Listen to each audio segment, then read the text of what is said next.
Hello? I can hear you. Oh, okay. I was just going to check my settings. I'm sorry you don't have my name. It's Marlene from Alice Springs. Oh, hi, Marlon. How are you? Okay. The heart of Australia is talking. Yes. We're here locked up, locked down.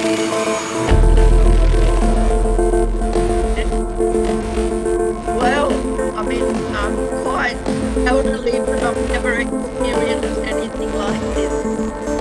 Pedro, you're on mute. Hello, I'm muted. Sorry. Hi, Diane. Oh, Hello, Karen. Hello. Is Mags there? not yet.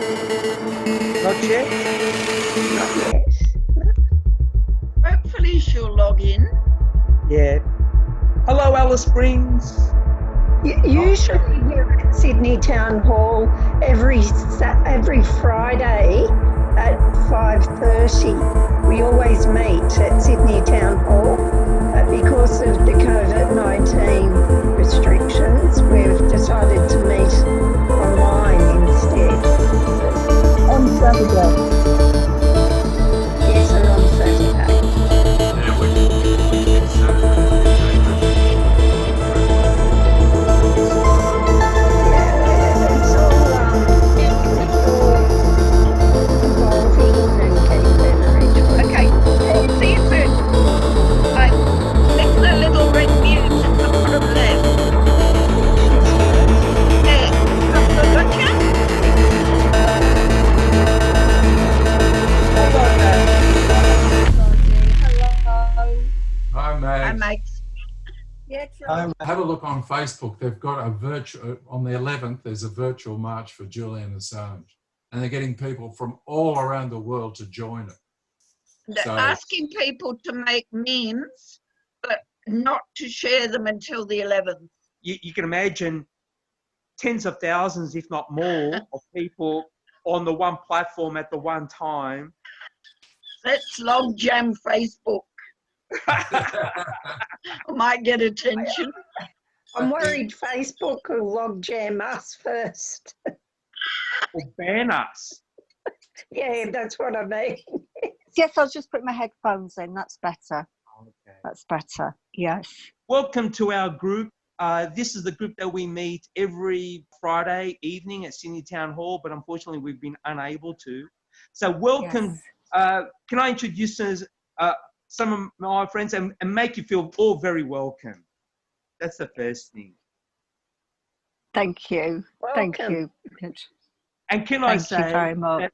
that I've heard Mag speak. I heard her speak at Parramatta at the town hall in Parramatta sometime in February, and she was inspiring, right?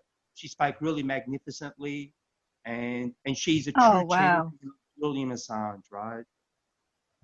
Oh, There we go, Mags the Magnificent. Yes, Mags the Magnificent. Woo!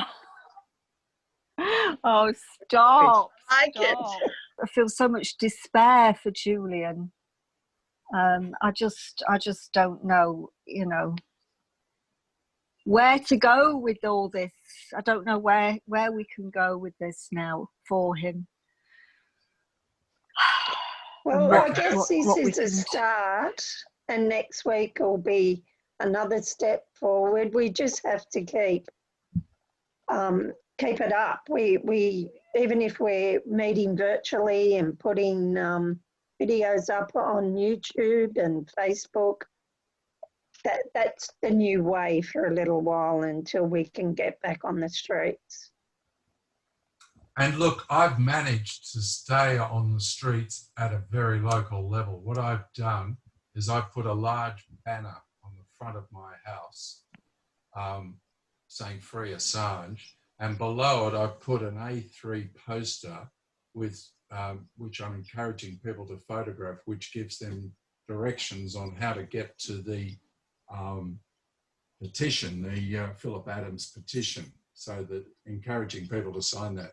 And because I've lived in this area for some time, I'm noticing a lot of people stopping and photographing it and noticing it and making comments. It's incredible having that advertising, which is what it is, up on a 24/7 basis, because prior to that, we were putting our banners up and handing stuff out for 1 hour a week. Whereas now that same banner, instead of being up for 1 hour a week, is up for 24 hours a day, 7 days of the week. So although it's going to a much narrower audience, it's getting a much greater impact. And the other day, for example, a neighbour came past and with her 14-year-old son, and the son said, "Oh, Julian Assange." And I said to this boy, what 2 things can you tell me about Julian Assange? And he, quick as a flash, said, "Oh, he's being tortured in solitary confinement, and the whole world knows about it." And I thought, okay, there's, you know, the whole world knows about it if a 14-year-old schoolboy knows about it in Sydney, Exactly. Australia.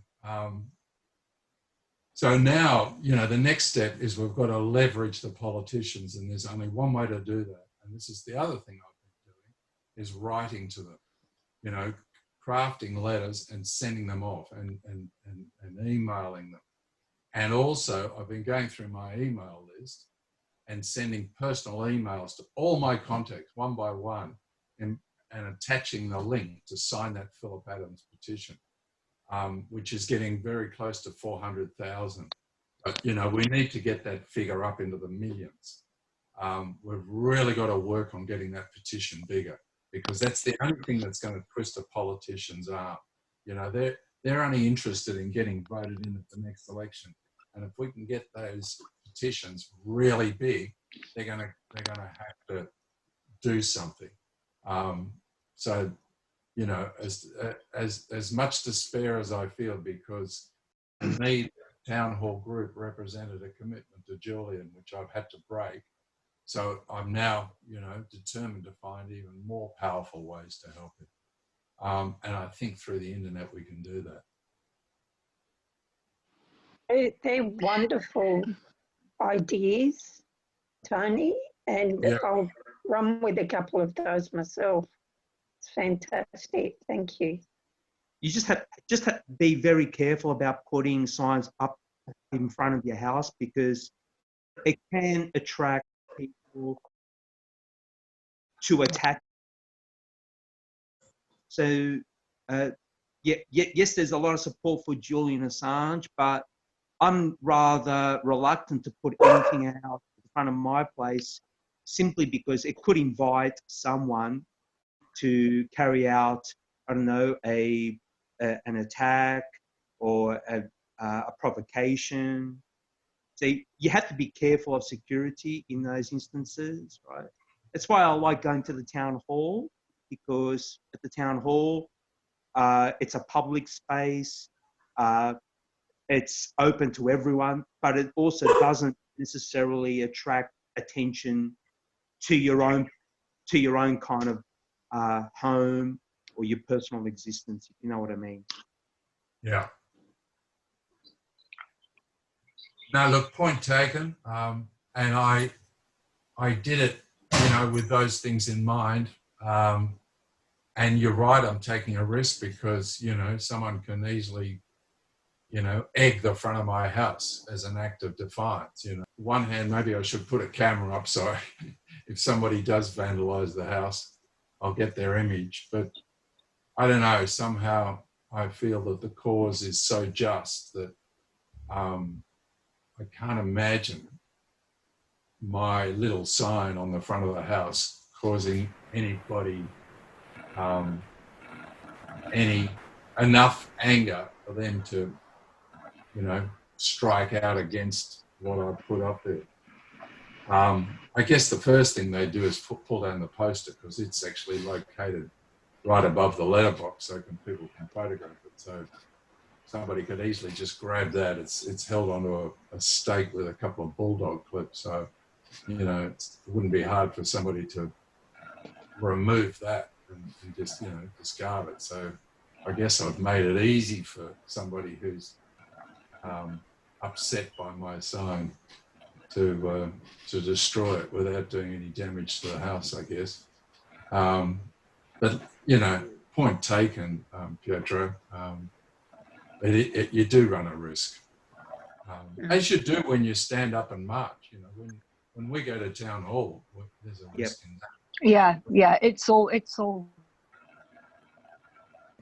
a risk, really. I drive around with Free Assange stickers on the back of the car. I think Marlene does as well. Many people do, and I often think, you know, that's a risk. But Yep. you know, it's a risk I'm prepared to take.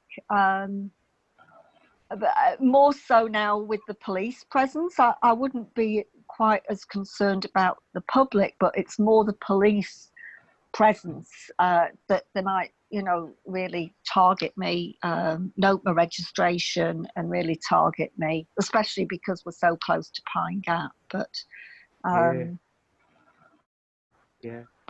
I think what you're doing, Tony, is remarkable. I think it's really brave. If I was in my own house in New South Wales, I would do the same. But here I'm on a little complex, and it wouldn't go down well with the owners.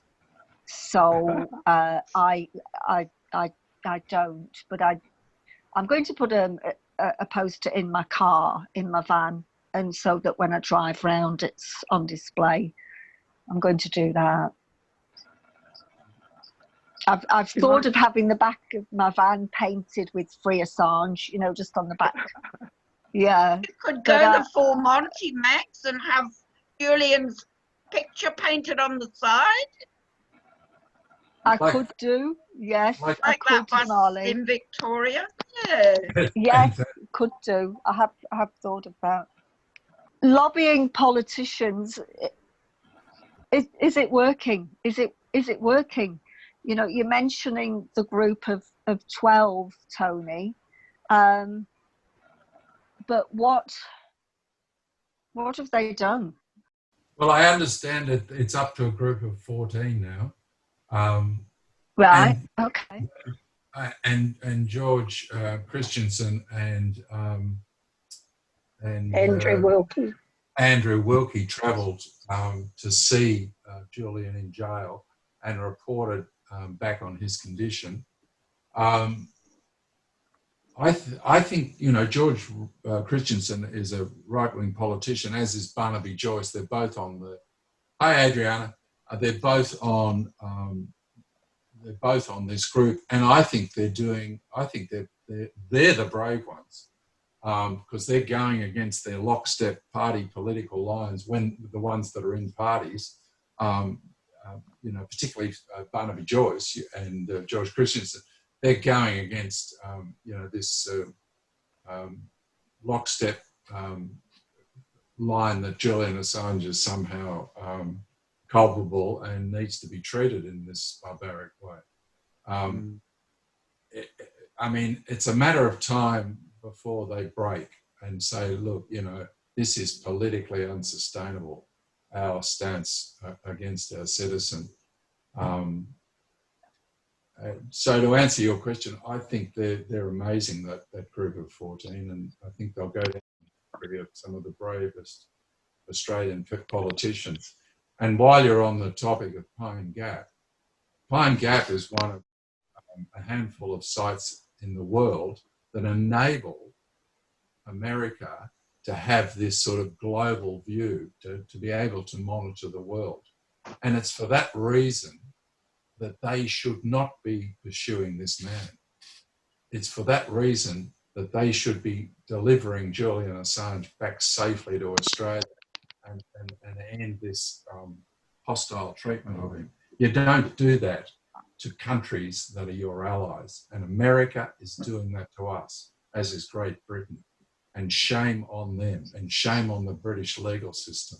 You know, these things are going to be recorded in history, and forever scar and leave a you know, a black mark against, you know, our you know, we've been loyal allies to these big giants since the beginning of time, and this is the way we get treated. I don't think so. You know, this has got to end. shame on our politicians and Absolutely. governments for not standing up and, Well, and just being the lapdogs of the US and the UK. Yeah. Yeah. So in preparation for this presentation today, I went to the World Socialist website and found a link that talked about Leon Trotsky and what he did as the Commissar for Foreign Affairs in the Bolshevik government in November 1917. And I want to read out what he actually wrote in 1917 because it's instructive for all of us, right? This was published on the 22nd of November 1917. I'll quote it because it's really insightful. And this is what he says. In publishing the secret diplomatic documents from the foreign policy archives of Tsarism and the bourgeois coalition governments of the first 7 months of the revolution, we are carrying out the undertaking which we made when our party was in opposition. Secret diplomacy is a necessary tool for a propertied minority which is compelled to deceive the majority in order to subject it to its interests. Imperialism, with its dark plans of conquest and its robber alliances and deals, developed a system of secret diplomacy to the highest level. The struggle against imperialism, which is exhausting and destroying the peoples of Europe or the world, is at the same time a struggle against capitalist diplomacy, which has cause enough for the fight to fear the light of day.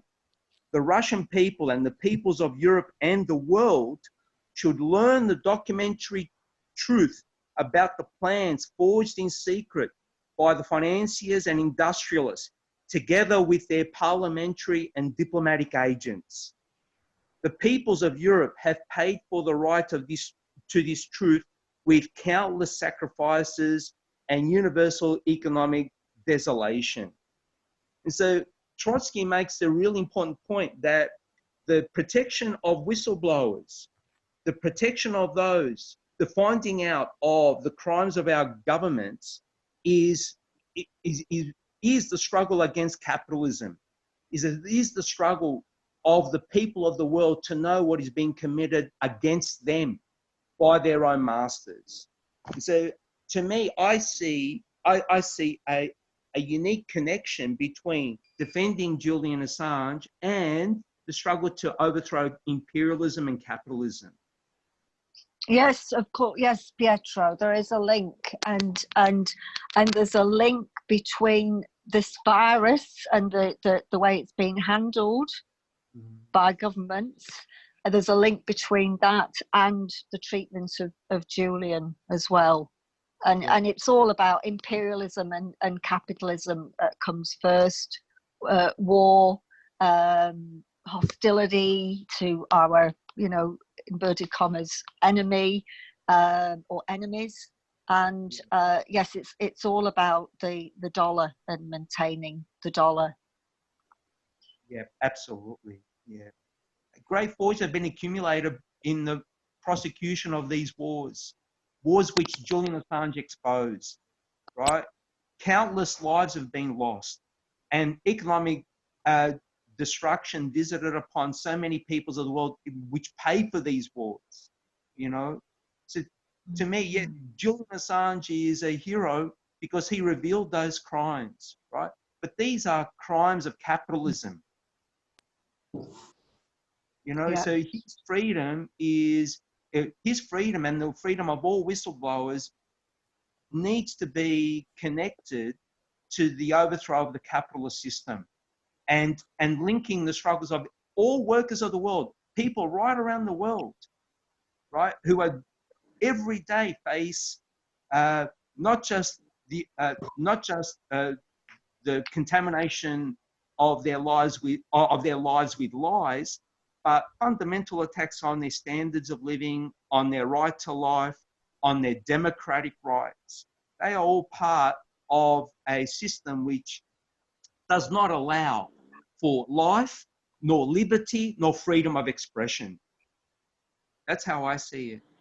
And look, I think it gets down to, I think it was George Bernard Shaw that stated that ultimate power corrupts ultimately. And I think that's what we're seeing in the world today. And that's why I actually personally believe it goes above and beyond politics, because it doesn't matter what colour your politics is, when the politics fails, which is what is happening, and an authoritarian, a group take over, which is what's happening with the world's bankers, because they're the ones that want to run the wars, because they're the ones that fund and make money out of the military industrial complex and drugs and people trafficking and all the other gangster things they do. This is what we're against. We're not, I don't think, against liberalism, labourism, or any other ism. Well, the ism I think we're against is authoritarianism. And it's existed throughout history. At every stage through history, a small group of people have risen to control what goes on in the world. And that's currently being done in the West through the mechanism of capitalism. But I don't believe it's a product of capitalism. I believe it's a product of human nature. And that is that those handful of people that are in power, I've just, you know, the power's literally gone to their head. And they're now following the script that George Orwell wrote in 1948. The dystopian work that he titled 1984, that he should have entitled 2018 or something, or, you know, maybe 1984 was the right date. I don't know when we slipped into this authoritarian state, but I suspect it was somewhere around, actually, when I think about it, the Vietnam War, because that was a war where there was nothing to gain at all. Like when we went into Vietnam, there was nothing to gain and everything to lose. And we demonstrated that by losing. But the people that did gain out of that war were the people that built the bombs and the chemicals that were sprayed all over that country for all those decades. And for us to continue that sort of military colonialism is all the only words I can give to it, perpetrated by a handful of men. I mean, the soldiers don't want to go to war, you know, and the families don't want to send their sons off to war. We you know, we want to, you know, live in our little houses and raise our families and, you know, go to work and bring home the bread. That's what we want to do. So why are we just, you know, why is America continually at war? It's colonialism. It's making money. It's controlling the world's resources. It's got to stop. Julian's trying to stop it. I agree entirely. We should put context to this travel of Julian Assange. In that context, though, I think that, and I believe in the intrinsic goodness of human beings and the generosity, and also the fact that people struggle constantly. I mean, I come from a country that has struggled throughout its entire history. And I see Julian not as from the right, from the left, from the middle. He is a libertarian. He is aware of the issues with capitalism, absolutely. But he doesn't answer one side or the other. What he's saying, as a human being, we are entitled as part of a community, first of all, to keep our governments to account and ensure that this does not continue, that we don't continue on a perpetual road to war, which is assisting those who profiteer from it. And most of the those elected, because they have so much money to pay for their campaigns and to dupe people into believing that they will be good representatives, those are the ones who profiteer. And we know that as well. There's that deep level of corruption. But I think that Julian is about that. I think, and he's a human being, of course, with faults and so forth, but he was dedicated generously and unselfishly to telling us what was happening and giving us the information so that we, through our organizations, through our movements, could actually use it to keep governments to account and also to strengthen our freedoms. And what happened is the opposite. What we have right now, that our freedoms have been eroded significantly because of this pandemic. So, well, it's really the tip of the iceberg. It's been coming for many, many decades. After 9/11, more than 70 laws were passed in Australia, basically making Australia then a police state. People don't go back to those days, but we have so many laws that control us from then onwards. So really, what I applaud here is that Julian continues, after so many years of imprisonment, continues to, whenever he can, voice those concerns. And recently, when he spoke to one of his friends on the telephone from Belmarsh, he said, I know what's happening with the virus. I know what they're leading to. I know that it could have been prevented. There was information out in the community. Our governments knew about it from last year. They did nothing about it. So again, I go back to each one of you because I think each of us have that ability and that desire to be better as human beings. Yeah. Totally. And I totally agree, Adriana, that people are good. People will support each other. There's a few narcissistic, psychopathic people who are pulling the strings, but people are generally good. And we have to remember that. We are the 99%. Yes. That's exactly right. But I think the issue, the real problem is that people are not really getting it. They don't realize they have the power to change what we've got. They just think, and I don't know what percentage that is and how it works, and I think perhaps it's people like me even thinking that the majority of people are kind of they've got a little bit of faith in the political system and that it's going to work. I don't have any faith that the political system is going to work.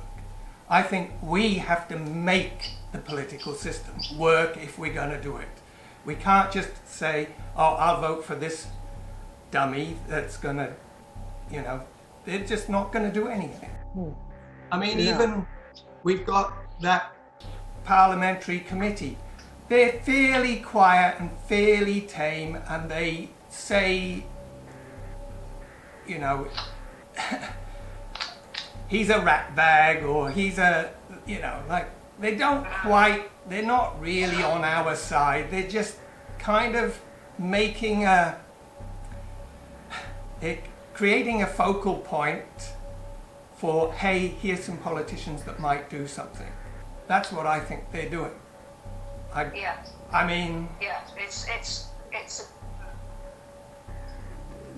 don't think we can argue against them, but I don't think we should have faith in them.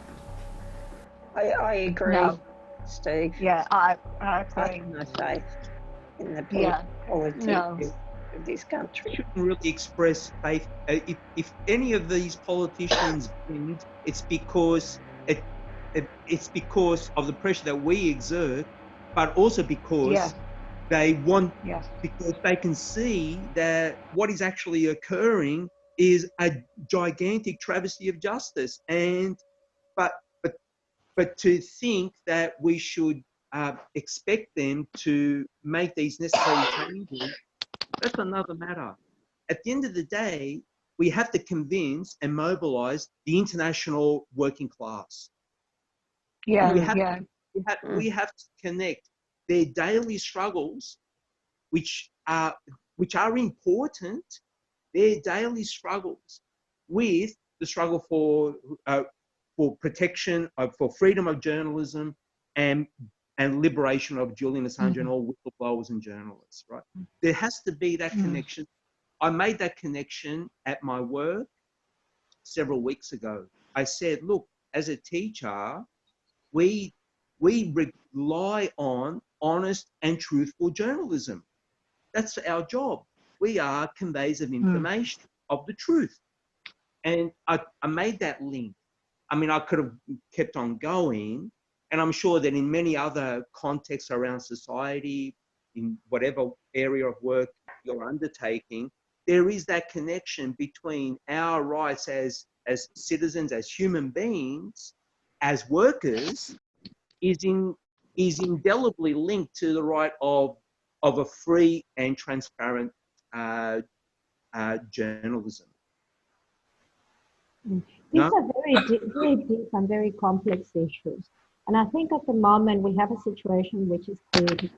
We can't just simply go to the working class, which is mostly not organized, and say, help us. They're mostly not organized. And mostly they're really not interested at the moment. That is the situation we have when we are progressive forces, members of progressive forces, whatever they are called. So what we have to do is, even though it might sound distracting to have a group of parliamentarians, we still have to push them to do their job. And I think they have been sufficiently active to at least catch the attention of international organizations and call for Julian's release. Remember that we're here not just to, there's too much to do. We have to try to concentrate on what we can do for Julian at the moment, who might die. So these are conversations and analyses are very important, but we have to still continue to concentrate on how can we push that group of parliamentarians to do something about it? How can we push another organizations in the UK to help? And I just feel that if we just simply ignore them, we are not going to get as much as we could. That's what we have. We've got to work with it as well as create other instances of work. I think the situation for Julian is actually urgent and critical. The head of the Prison Governors Association recently issued a warning that, you know, certain prisoners should be released. The Prison Officers Association has urged the Prime Minister over there to intervene to reduce numbers of prisoners. I know that the judge, whatever her name is, Vanessa somebody, has disregarded all the requests, but personally, I think pressure could be put on the Prison Governors Association. Somebody is going to be held responsible when something disastrous happens to Julian. And the situation is getting worse from what I'm reading. Many of the prison staff around the country there are self-isolating. There are more and more cases in the system. I think it's crucial, and I think that's where my focus will be. Yeah. In New South Wales, in several states, laws have already been passed, giving the power to the Commissioner for Corrections Facilities to release prisoners. And so our government here, our federal as well as state governments know that. They know that there's already a movement, and it is it's impossible not to do it. We needed it so that people could be saved, you know, low-level prisoners and so forth. So if they have done so in Australia and our governments are aware of that, that is an essential circumstance that needs to be taken into account in wherever Julian is, because Julian is an Australian citizen. Yeah. That's right. Yeah. This is from a tweet that was put out by Christine Assange this week. The WikiLeaks editor-in-chief, Christian Hafrenson, had spoken on a video. He said that a request for bail was requested a week and a half ago due to the COVID-19 concerns. Julian's on remand. He hasn't been charged with anything. He's not been found guilty of anything. And he's especially vulnerable given his health issues. He has some chronic health conditions which really puts him at high risk. The bail was denied by the District Court Judge Vanessa Barrister, who said that there were no known cases of COVID-19 at Belmarsh Prison. But on the same day, prison authorities admitted that there were numerous cases of COVID-19 within UK prisons, and numbers have been increasing. 100 guards from Belmarsh were staying at home in self-isolation a week ago, and there's reports now that those numbers have doubled. Assange's lawyer, Edward Fitzgerald, QC, claimed that the defence teams were denied entry to the prison because many staff were self-isolating due to the fears of this highly contagious disease. This has resulted in the prisoners being held in their cells with no access to their normal activities, and sick inmates are being housed in the same cells of inmates who are currently well. So this prison environment really puts inmates at risk. And Belmarsh Prison is a high security prison which holds violent criminals and it holds terrorists. Julian is not a violent person. He's an honourable person and a principled individual. In 2009, an inspection report from Her Majesty's Chief Inspector of Prisons criticised the extremely high amount of force used to control inmates at Belmarsh Prison. The report also stated that an unusually high number of prisoners had reported being intimidated or victimised by staff at Belmarsh. I know this is from 2009, but I think it's still worth taking into consideration. Queen Elizabeth said in February that she would not intervene in the release of Julian, vowing to remain non-political. Julian Assange is being held as a political prisoner in a high security prison.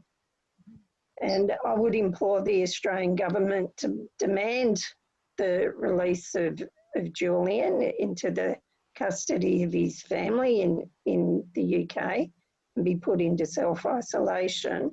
Any flight risk concerns have been alleviated now.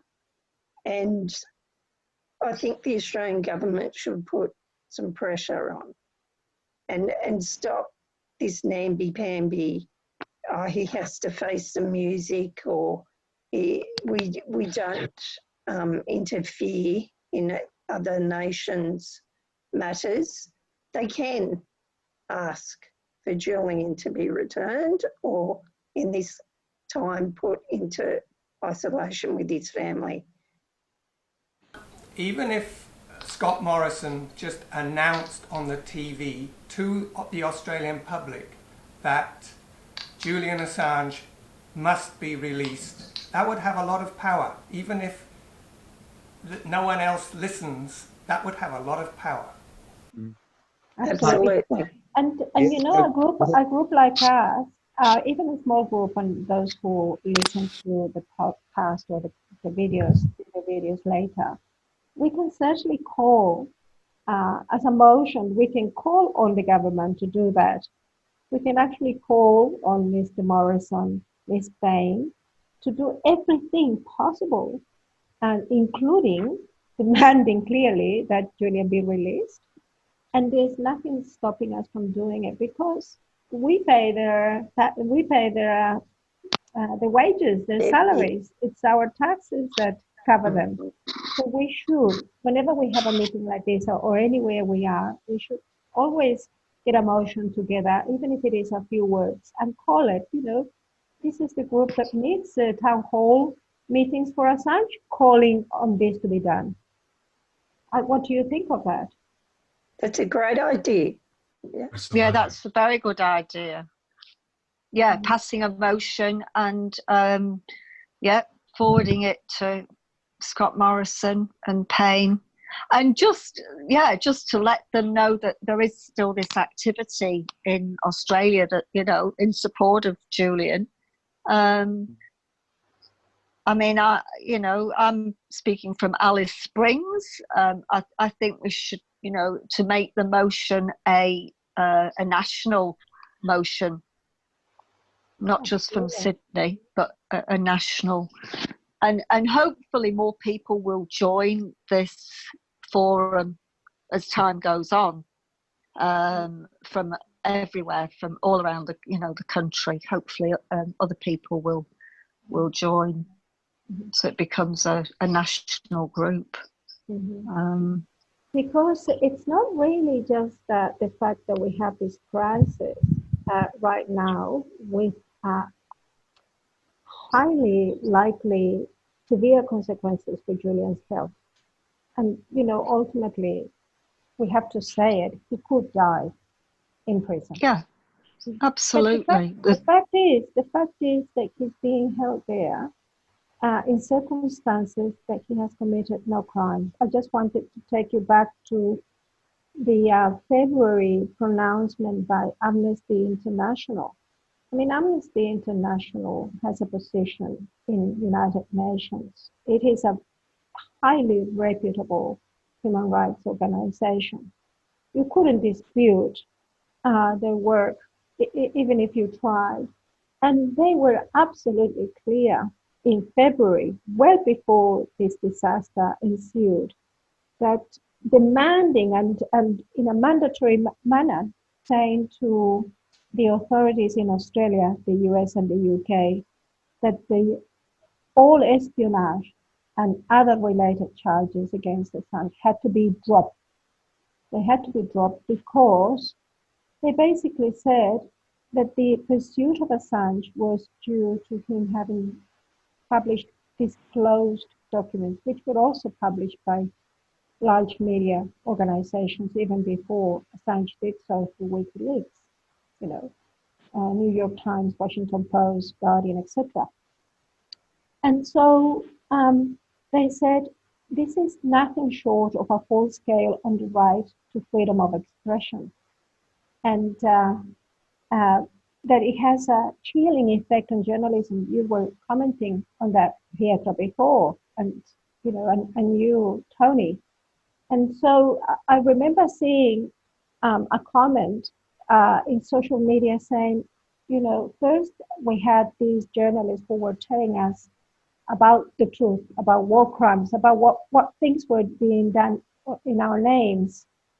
And then they came for the journalists. And then we don't know anymore. We don't really know what happened after that, because we had no one to tell us, no one to be able to guide us through this mess of corruption and hidden agreements by the powerful against societies, just through pure greed. And that is the situation with Julian, and we must never forget that He has committed no crime. And regardless of that, he's facing the possibility and perhaps the probability of contracting a virus that could mean his death. So in our motion, we could say those things. We can rely on the pronouncements of Amnesty International and so many other organizations, just to keep on reminding the government, you know, you've got an obligation here. You've got an international obligation under international law and under our own internal laws and principles to secure Julian's freedom and well-being. Yes.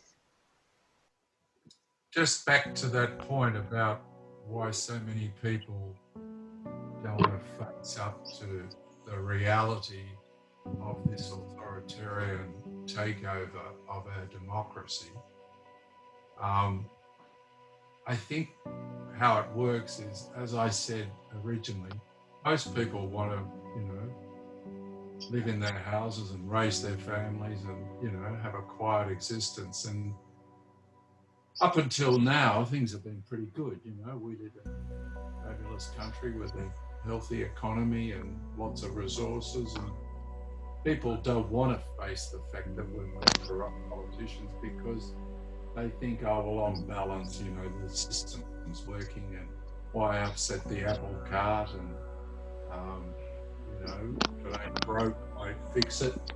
But I think it was on the 11th of November 2001 when I watched the Twin Towers in New York be demolished with such precision that those 100-story towers not only fell into their own footprint, but they produced a pile of garbage about 7 stories high.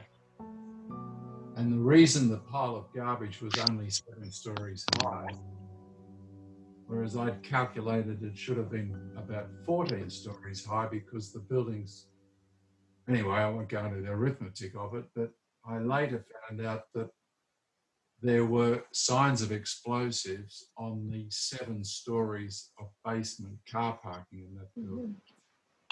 And it was at that point I realized that that crime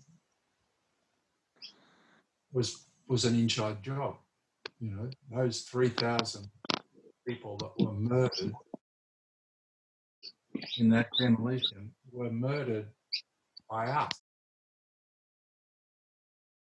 And I thought, oh, that's scary. Just thinking that thought is scary. Just knowing that truth is scary. There's a lot to say about those events. Yes. But I guess think that's... But what I'm saying is that we go from our asleep state into a fear state. The second state is a state of fear.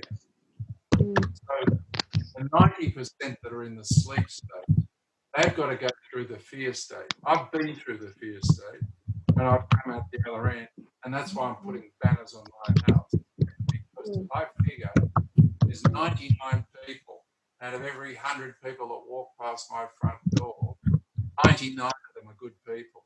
Yeah. 99 of them agree with me.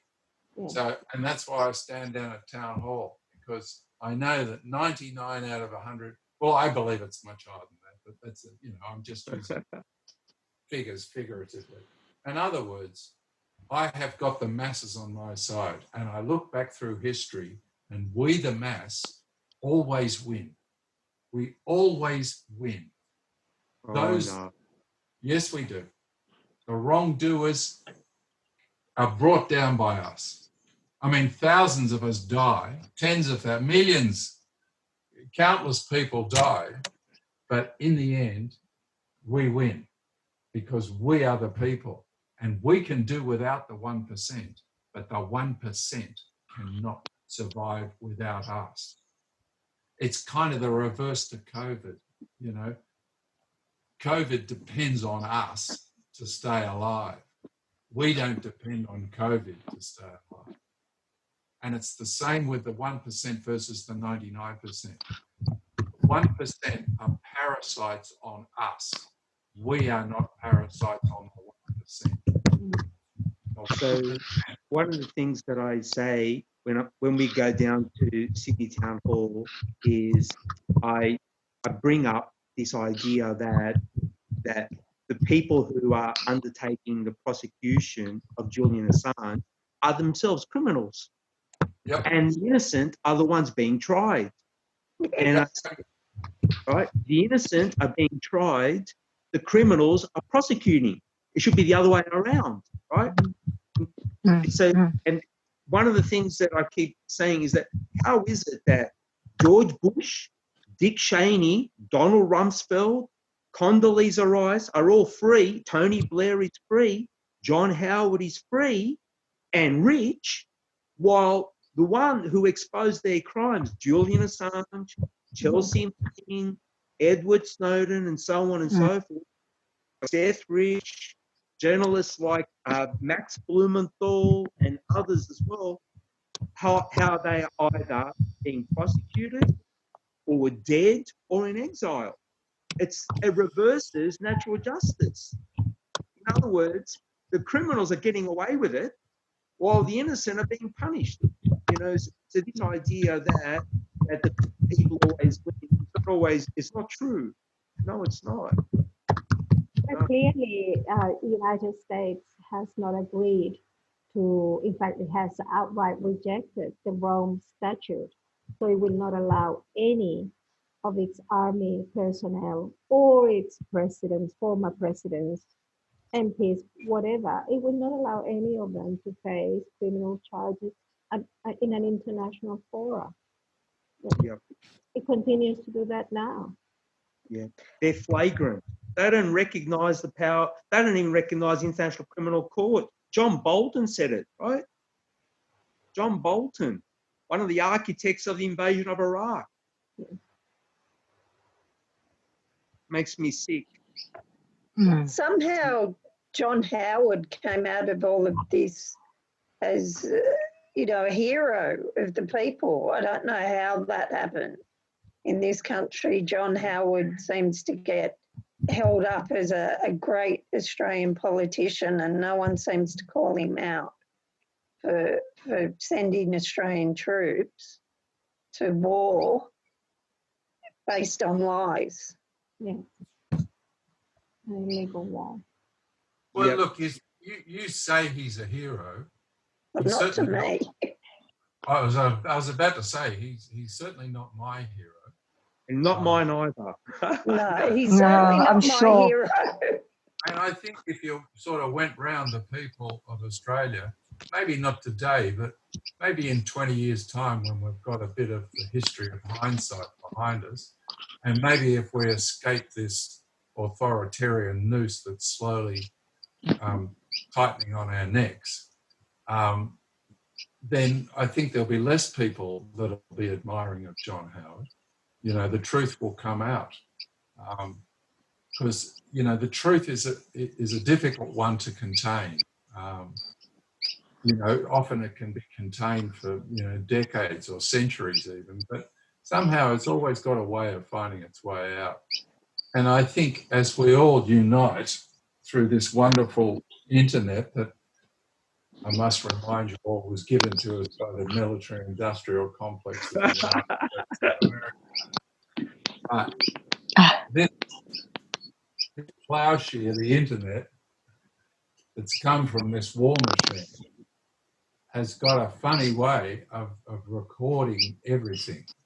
And it will record the truth. And I remember when people started talking about Big Brother watching you, I thought, Big Brother's going to have a pretty boring time watching me.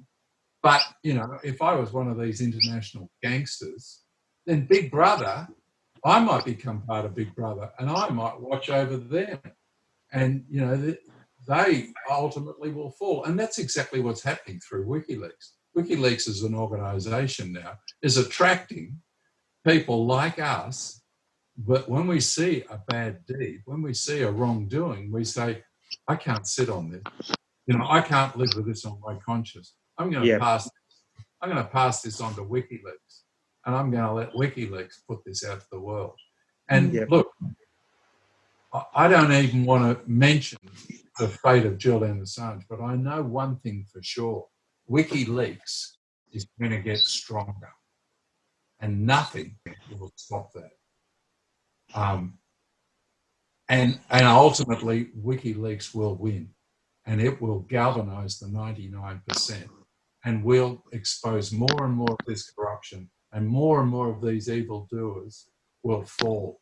You know, they're falling at a ferocious rate at the moment over child sexual abuse and you know, treatment of women and so forth. We're seeing, you know, these big heavy duty figures, you know, Cardinal George Pell and, you know, these Hollywood moguls and so forth that are falling with an enormous crash.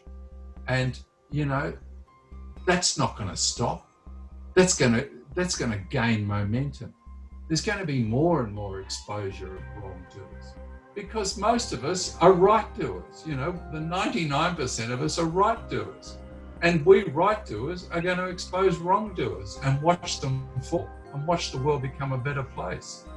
I actually have a lot of optimism. You know, it's a funny time to have optimism with COVID-19 ravaging the world and Julian Assange being openly, publicly crucified. You know, it's like the Romans did. You know, they're putting him up as an example of what's going to happen to you if you stand up against our authoritarian state. But it hasn't broken him. I mean, how it hasn't broken him, I'll never know. How a man can tolerate 12 months in solitary confinement and still talk about what's going on in the outside world and still be interested in the welfare of people in the outside world is beyond me. The man is superhuman, but you know, he exists, and thank God he does, and thank God he started WikiLeaks, and long live WikiLeaks, and long live whistleblowers. And you know, I'd like to be privileged one day to have a piece of information to pass on. I'd like to join in this band of whistleblowers and leakers, you know, like fantastic. Long may they live. And Yeah. they... Yep. Long may they leak. Yeah. Oh, may they leave, yeah. I hear that Tony, could Yeah. I just say something, Adrian? I just want to ask Tony, what makes you so certain that WikiLeaks are going to rise through all this? Because, you know, we are all being terribly silenced, and this rise of authoritarianism, I find that as frightening as the virus itself. Much more frightening. It is, isn't it? And much more frightening. And also the cure itself is going to be terrifying. It's going to be, there's going to be a mass vaccine program worldwide, and God knows what will be in it. But anyway, so yeah, that's another topic. But what makes you so certain that the power of WikiLeaks is going to win through all of this? Because WikiLeaks are backed by the 99%. Ultimately, WikiLeaks have the numbers, and you know,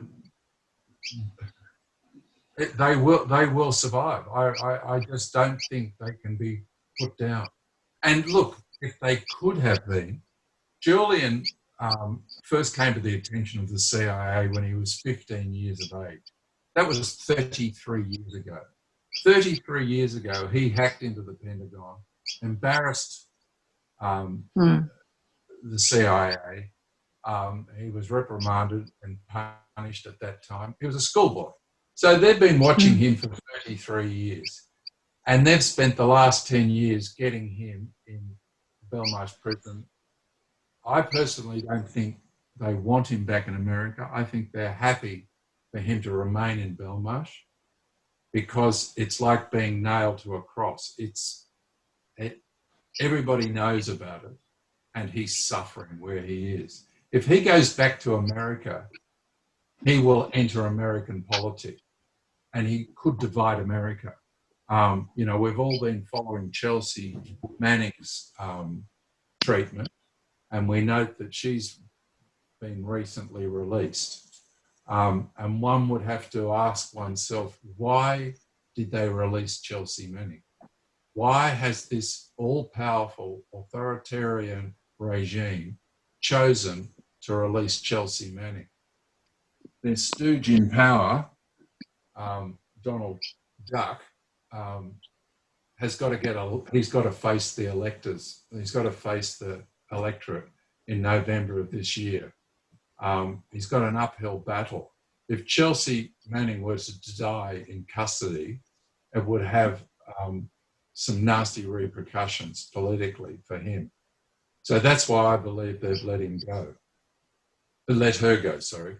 And I believe the same thing, the same situation occurs for Julian Assange. If something were to happen to Julian on American soil, I think politically that would be dynamite for the US elections. So it's a comfortable distance to persecute him when he's in an embassy in London or a maximum security prison in London. I think the case will be dragged out for years and years. So, you know, we've really got to now focus on our politicians and letting them know that their survival is somehow linked to Julian's survival and ultimately, back to your question, Mags, the survival of WikiLeaks. I don't think all hope is lost yet. I think we're on the cliff. I think we're on the precipice. I will agree with that. And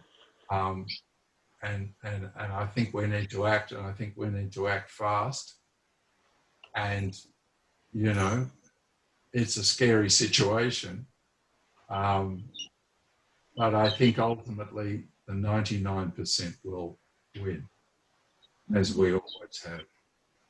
And that's where my faith in the survival of us and the survival of WikiLeaks is our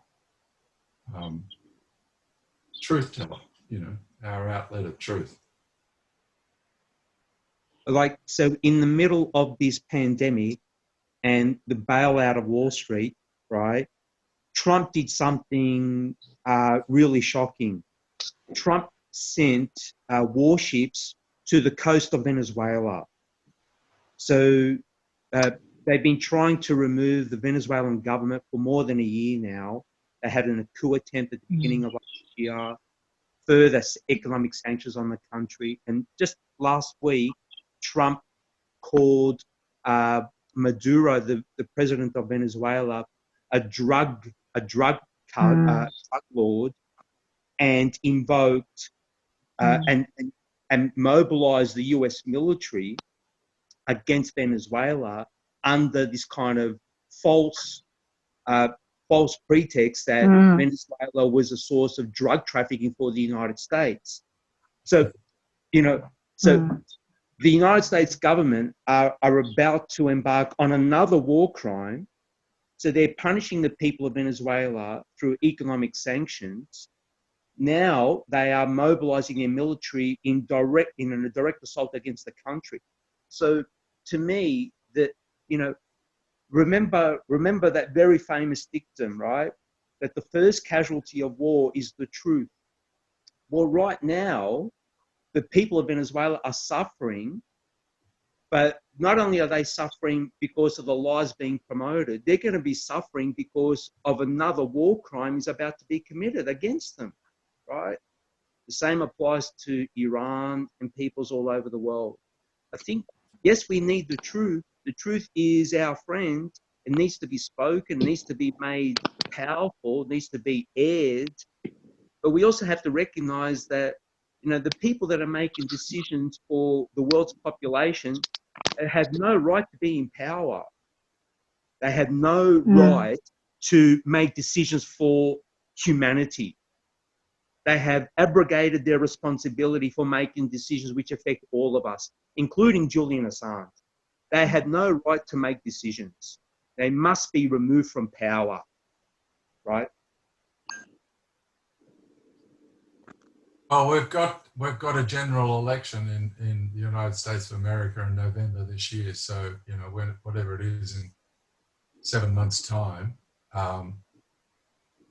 And you've got to remember there's going to be 7 months of COVID-19 ravaging the United States of America. I mean, America is going to demonstrate to the world how not to handle a pandemic. America's going to show us, you know, if you just let it run free and let it burn itself out, which is the way Trump was talking a week or so ago, what you end up with. So there's going to be a huge shift of consciousness in the United States of America this year. I believe in the world, but the United States of America is at the pointy end of that, as you've just pointed out, because they're the perpetrators. That's where the villains inhabit.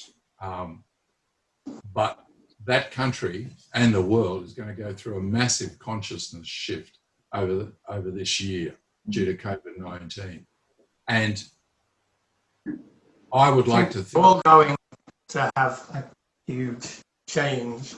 And I also think that COVID-19 is nothing.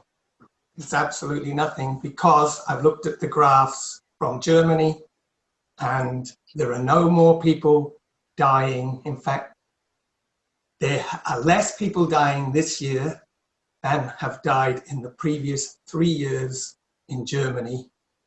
And that was before they put in the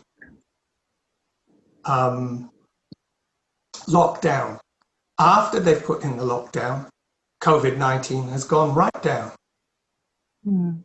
But that doesn't surprise not me. before they put lockdown. COVID-19 is a mild flu that does hurt some people. And you know, for Julian Assange, he's one of the vulnerable, and there are vulnerable people in the world, but there are also people vulnerable to the normal flu, and they're dying more from the normal flu than they're dying from COVID-19. From the stats, Yes, and in Latin America, people continue to die from dengue fever, which was actually sprayed in the majority of the Central American nations by the US in the 60s.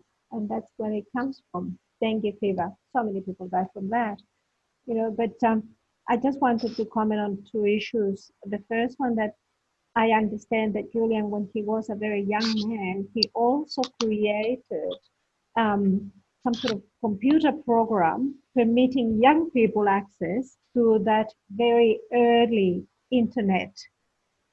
So when he was young, he was already working with young kids and teenagers to allow them access to that, the birth of the internet. And I thought that was really important. Then he dropped it, of course, because there was no need.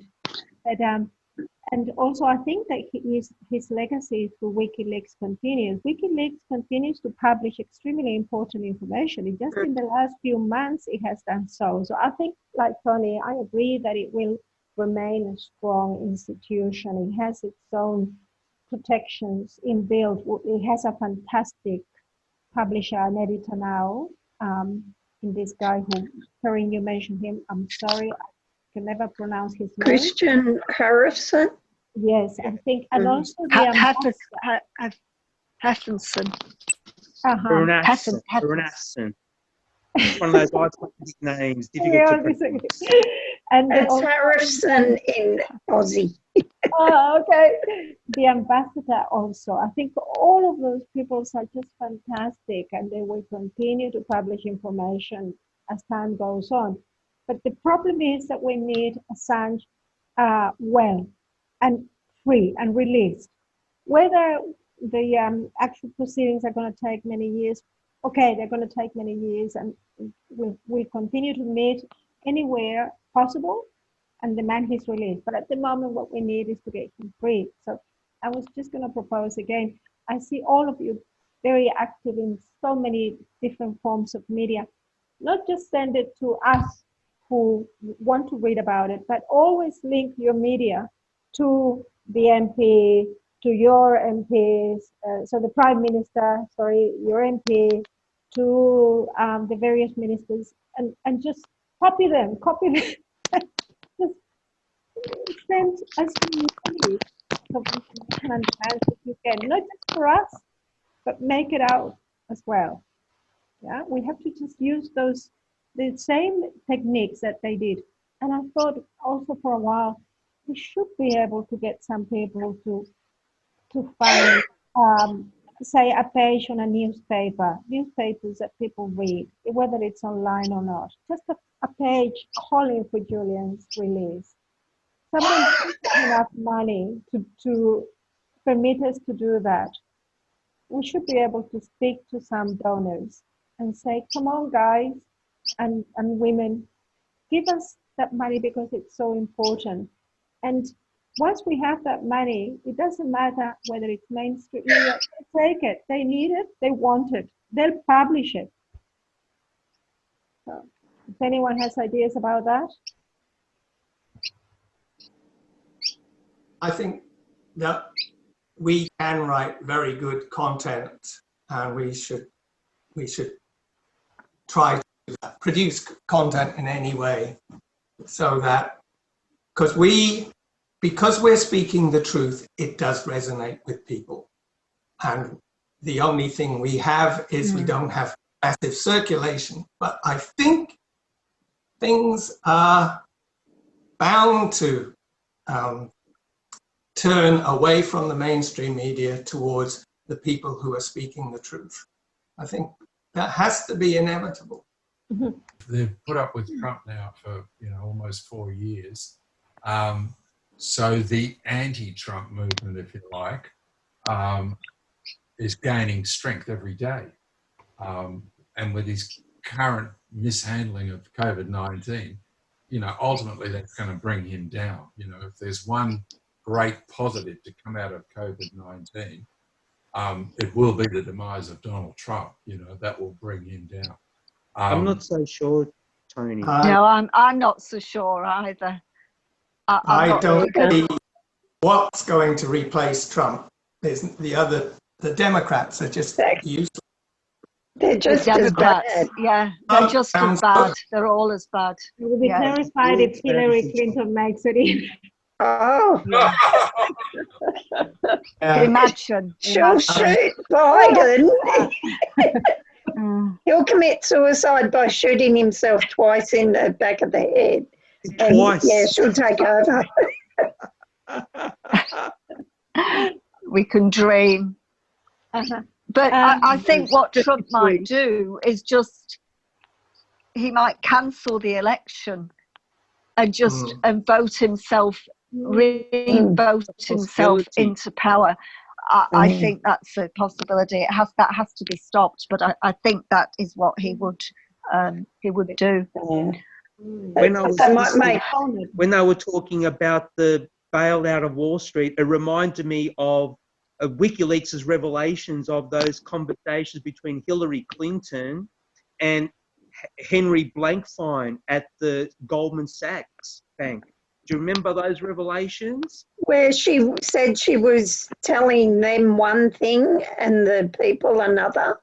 Yeah, it's the public and the private positions, right? And that was revealed by WikiLeaks. We found out about that in 2016. And so there's a recognition, and it just confirms what Trotsky said, right? It confirms that, when they speak to the public, they have one message because they have to pretend that they're on the public side. But of course, in their private conversations, in other words, when they're speaking the truth, they reveal themselves to be enemies of the people, right? And so, in this week, what do we see? We saw the greatest transfer of income and wealth in the history of civilization from the poor to the richest people that have ever existed. It's grotesque. And this fact is going to is being played out in American politics today. And I think, you know, if I were to put one factor that is absolutely critical in the liberation of Julian Assange, it is this, is that the American working class are beginning to move, and that is the greatest portent for Julian's future liberation. And so many people have been hurt. So many working people have been hurt by COVID-19. So many people have lost their jobs. This is the time for those people to stand up. Yep. Yeah. And look, Well, it is happening. It is happening. According to the WSWS, that is what is happening. People are outraged, you know, at this attack on their livelihood, on their lives, on their loved ones. You know, so slowly people are starting to wake up. I mean, look at the Amazon workers and their revolt. And that's how big a company is that? Wow. I can tell you about the entire state of Chile.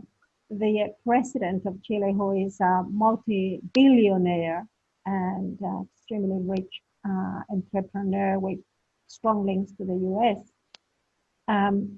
He passed a decree permitting every single employer to sack whoever they wanted with no compensation whatsoever. Unbelievable. So that was the end of it, and it just basically told them, you know, if you have any funds in your any savings, you use that. If you don't, too bad. So something is being to try to now make it less horrifying, but at the moment people are just simply put down with no compensation and no assistance at all. How terrible. Guys, I just have to go soon.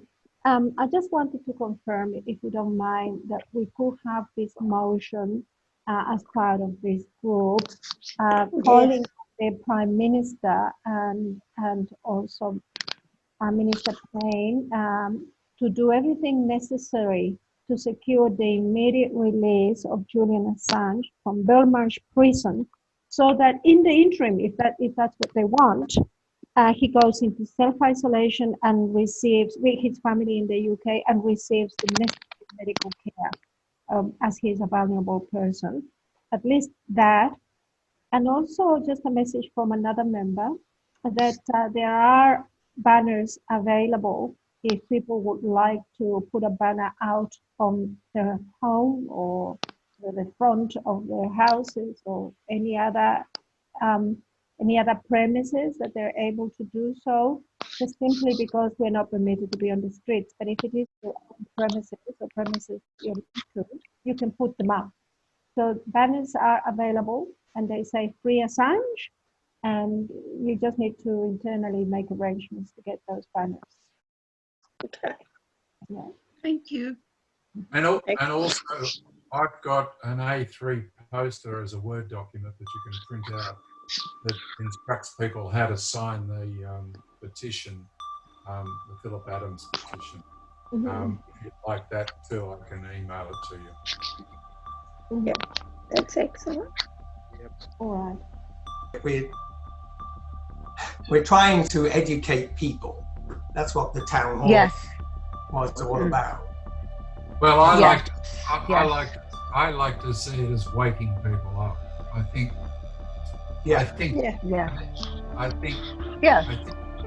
we're all asleep. You know, 90% of us are asleep. I read somewhere 1% of the world are bad guys, right? 1% of the world are bad guys and doing evil things. They've got about 5% of the world supporting their evil regime.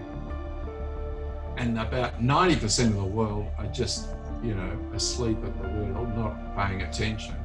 And there's another 5% who are us, who are trying to wake up the 90%, but the 5 or 6%, including the 1%, don't want us 5% to wake up the 90%. you know, so, but ultimately it's waking up. And as I said before, the trouble is when we wake people up, they're going to go from a state of sleep to a state of fear, because we're going to wake them up and say, the house is on fire. You know?